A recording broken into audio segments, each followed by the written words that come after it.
Welcome to the Mentup Lead Up podcast, an essential resource for all small business leaders and their CMAGs, consultants, mentors, advisors and coaches. Listen in to what our experts have to say and gain from their tips and ideas. I'm Michelle Estes, founder and CEO of the Mentup Lead Up technique and author of published book In Business With Yourself. You're very welcome to the podcast today.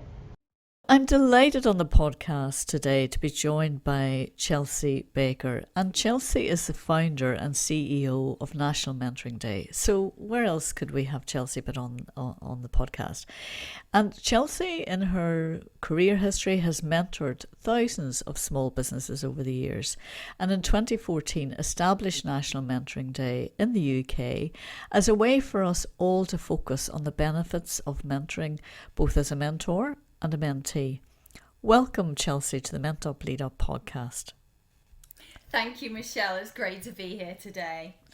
So really, look, I'd like to start. Let's get a bit of a backstory on you. I think that would be really interesting. How did you go from media executive to mentor? Tell me about that. Great question. So it's just very much, I was a senior executive. I had a huge skill stack of experience to pass on to others. I was getting older, getting more mature in my career. And I thought, right, what can I do in terms of, giving back? I had this huge skill stack to pass on to other people. And the cementing kind of like story to it was that I was presenting. I was the host of a show called The Midas Touch at one of the great British business shows in London, and there I was witnessing all these entrepreneurs pitching their business ideas to £1 million investors. I think at the time on the show, we had Peter Jones and Rachel Elnor and quite a few of these dragon type, investors and professionals coming on board. And I was like, right, all these entrepreneurs were coming up to pitch their business for millions of pounds, and they were nervous, they were stressed, they had anxiety about it, and it was just like, this is an area that I could help with. The pitch decks, the structure, helping them to appear more confident and deliver their presentations in a really clear and concise manner to win over the investors. So that's really the defining moment of when I became a mentor, in terms of giving back and helping people to understand how to pitch their ideas to £1 million panel of investors and to deliver confident business, public speaking, an area that I've spoken all over the world doing. So I think that was really the defining moment where I thought, this, yes, people need mentoring in this department. And I just never looked back. It's just so wonderful to see people achieve a success as a result of your guidance. It's just so rewarding. So was it a bit of a light bulb moment? You sort of went from working, I suppose, in the business sector and then thinking, actually, so was it that light bulb moment, or was it more of a gradual process, do you think? I think it started off as a gradual process that people would come to me and say, how do you do it? You stand on stage, you make it look so easy, and I want to do that. I want to learn from you. And then my reputation really grew in that area, that I was able to take people who were literally handshaking, petrified public speakers into, getting to appear on stage, on television, and really hone their skills. So reputation, that's one of the biggest drivers in mentoring. If you're good at something, then people will reach out to you. So that was the defining moment where I realized there was a real need and a necessity for the skills that I was passing on to people, helping them to find their authentic voice. So yeah, it's just been an amazing gradual journey, but then that light bulb moment was, wow, I can really help a lot of people here. That came into effect as well. And that probably came, let's roll on to 2014, 10 years ago. So to take that positivity to another level, you set up National Mentoring Day. That had to be a bit of a light bulb moment in terms of just thinking, how do we reach out a bit more? Absolutely. I was chosen to be a lead mentor for a government-backed scheme with Lord David Young. He was behind this whole initiative to boost entrepreneurial spirit in the UK. And I was there, I was mentoring all these young startups, companies. It was just wonderful. On marketing, all that skill stack that I spoke about earlier, the marketing, the branding, the public speaking, the pitching, the PR side of it, the sales strategy side of it. And I'm like, where's the other mentors? I was there day and night. I was working through all these organizations that were being sent to me. And I just felt that there wasn't enough mentors around. And this is a decade ago. So we had, a shortage of mentors there. People didn't really understand. It wasn't so recognized back then. It was out there, but it wasn't so prevalent and embraced as it is now. So that's when I had the idea to create a national mentoring day to honour the people, the mentors, the mentees getting involved, to share the stories and to really celebrate the life-changing impact that mentoring make to businesses, to communities and to everyone involved really. So that's the reason I came up with it. There was a shortage and there wasn't this day to really everybody collectively to share and to collectively raise awareness. And it is hard to believe, isn't it, that that's only 10 years ago, and how far we actually have moved on in recognising that importance of a mentor. And the thing about National Mentoring Day, of course, is that it is broad. It is for all mentors across all walks of life. But I suppose perhaps to focus in, you've come from a business background, your speciality is in business mentoring. And if you don't mind, I'm just going to focus on that a little bit. And of course, this is where I land with mentoring. Like you, I have mentored thousands of SME executives over the years. I came from a family business, so I recognise that mentoring is such an important part of how businesses grow and also how their leaders grow. But I think one of the really important areas is maybe where we as mentors need to pay a little bit more attention is to the impact that we might have on our mentees and their business successes.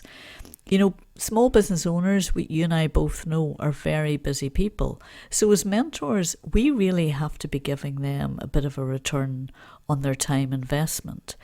Would you think, do you think that that's something perhaps as mentors we do need to work a little bit harder on, is maybe proving our impact a little bit?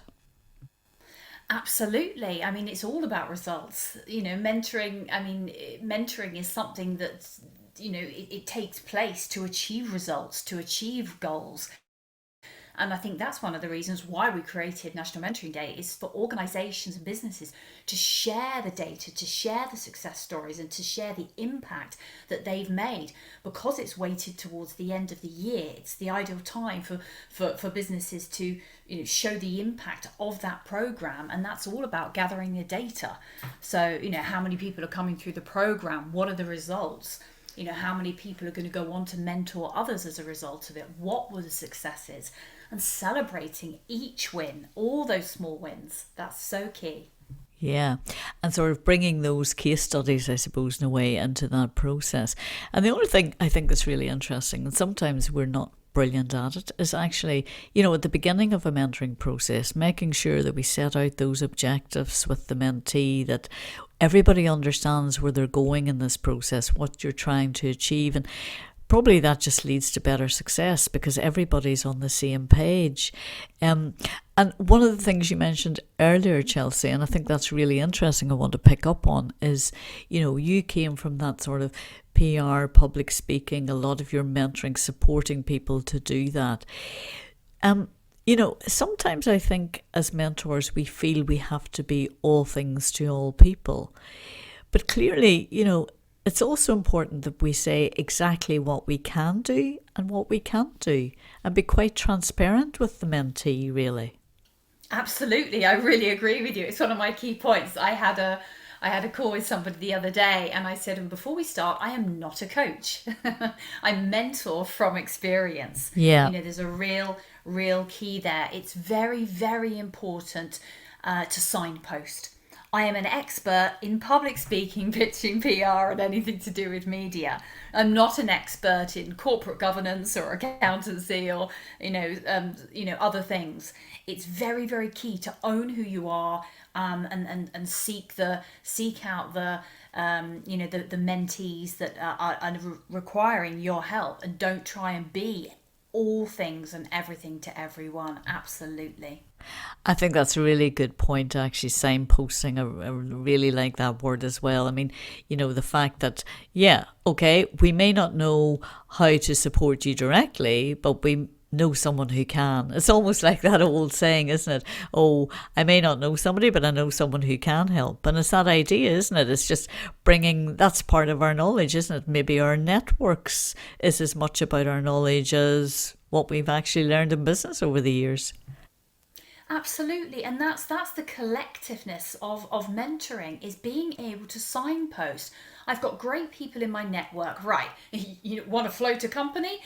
Go to this person. You want public speaking? People refer people to me. Or they're thinking of speaking to the media or taking their idea and out to the press, writing headlines. That's me. You want something else? Signposting and having a roster of good, trusted people in your network is a wonderful way to help more businesses to go wider and to have a greater impact by signposting. People think, oh well, I want to have the business. No, it will do more for your reputation and your credibility and integrity if you do signpost. Owning up and saying, no, I don't do this. Being humble and saying, no, this is not my area of expertise is really important.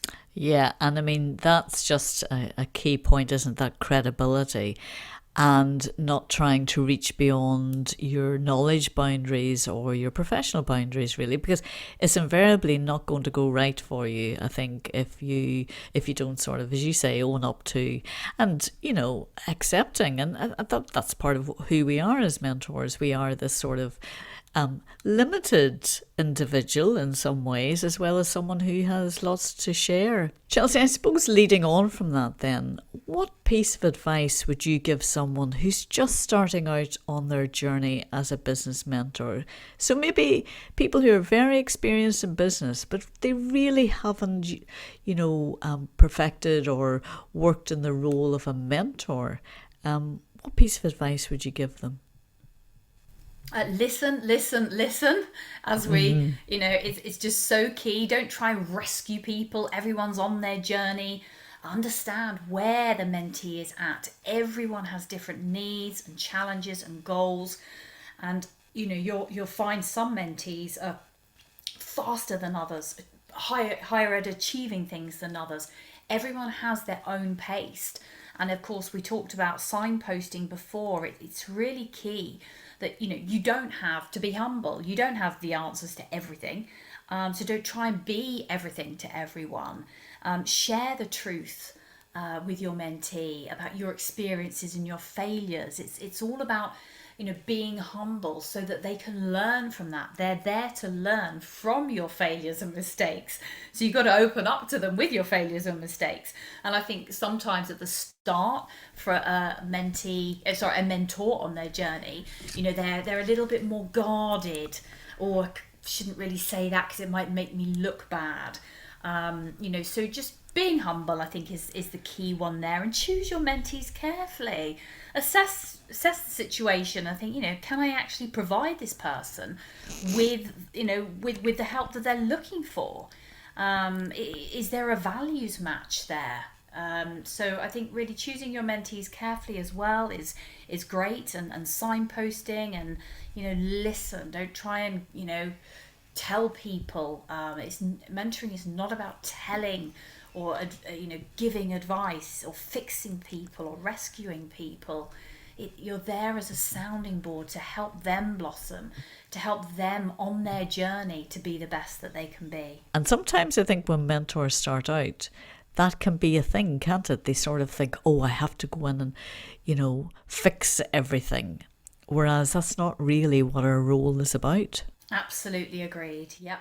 Yeah, and I really like that in terms of sort of the mentor and the mentee identifying with each other. I mean, I do a lot of work in that space about how, as mentors, we need to be connecting with the leadership type of the people that we're working with.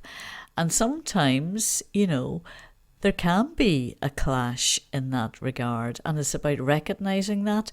And as the mentor, we should be in that relationship the more experienced person, certainly in terms of the mentoring process, and able to say, well, actually, maybe this particular time this is not working. It doesn't sort of mix, and we don't identify in that way.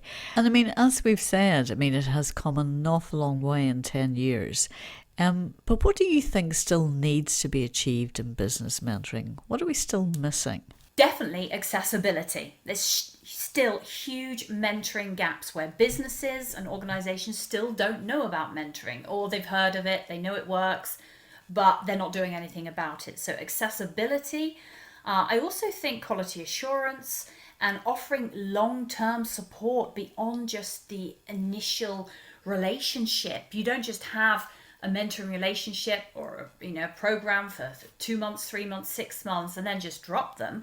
There needs to be this ongoing support and access to that ongoing support. What's next for Chelsey Baker? What more do you still need to do you think? What are you planning? Where are you going with all of this? In terms of National Mentoring Day, this year is our 10th anniversary, so we have some very big plans. In terms of, we're the only platform that exists to amplify and share mentoring news and impact and stories all year round, and the only organisation that is educating, celebrating and promoting the great work of mentoring initiatives that they're doing. So we want to reach more reach more organisations, get businesses involved in mentoring to ensure that everyone really does have that opportunity to reach their full potential. So with that, we have created something very special. We are bringing life to these mentoring stories that are changing the world, and that's why we're going to be launching something very exciting very soon. We are a social impact organisation, so we wanted to do something more to honour that, but I can't quite say. Well, we'll wait with bated breath on that one. Chelsey, Absolutely. It's been an absolute pleasure to talk to you today, and I think there will be lots of mentors out there that will benefit from your thinking and your structure and how you promote and really support the whole mentoring industry. But importantly then, of course, the business-to-business mentoring, which is where we sit in that very small bit. So thank you very much for joining us today. Thank you, Michelle. That's it for this month. Thanks for listening in to Ment Up Lead Up, the podcast for all small business leaders and their CMACs, consultants, mentors, advisors and coaches.